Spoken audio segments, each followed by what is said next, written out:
World News in 5. Right now.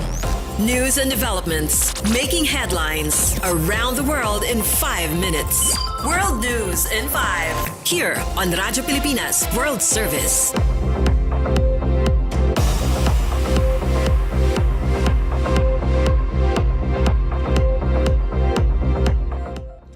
Good day. This is World News in 5 here on Radyo Pilipinas World Service.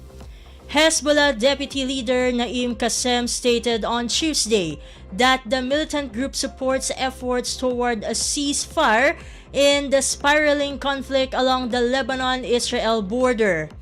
Qassem cited in televised remarks attempts by Parliament Speaker Nabi Berri to secure a halt in fighting, which included Israel announcing new ground operations on Tuesday in southwestern Lebanon and continued airstrikes in the Dahiyeh area of Beirut.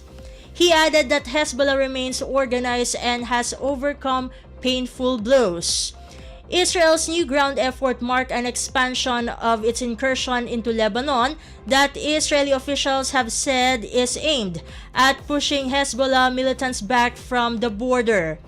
As with its initial ground operations in Lebanon that began on September 30, the Israeli military described the new efforts as limited, localized, and targeted operations.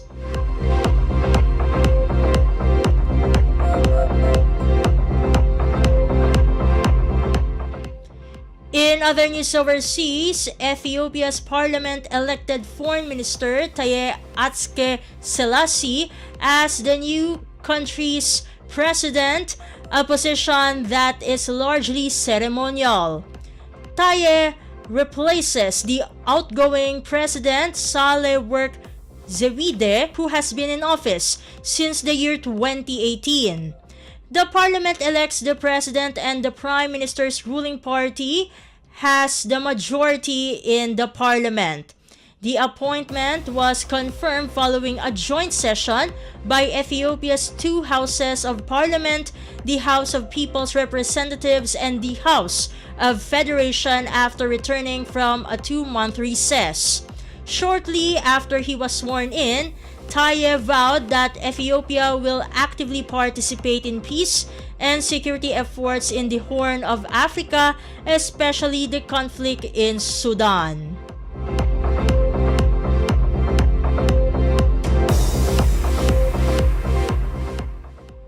And news from the Philippine Foreign Service Post: the Philippines extended support to Malawi in its post-disaster recovery and reconstruction efforts from the effects of the El Nino weather phenomenon by providing a modest financial donation.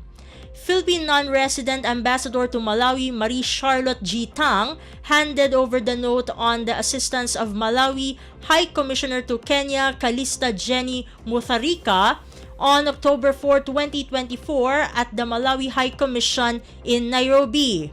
Ambassador Tang conveyed that the donation is a token of the Philippines' solidarity with Malawi as a fellow developing nation impacted by the effects of climate change.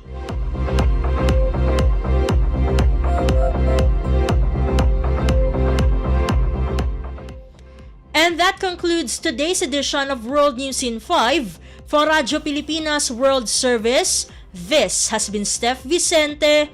Good day and stay safe, everyone. World News in 5. Right now. News and developments making headlines around the world in 5 minutes. World News in 5. Here on Radyo Pilipinas World Service.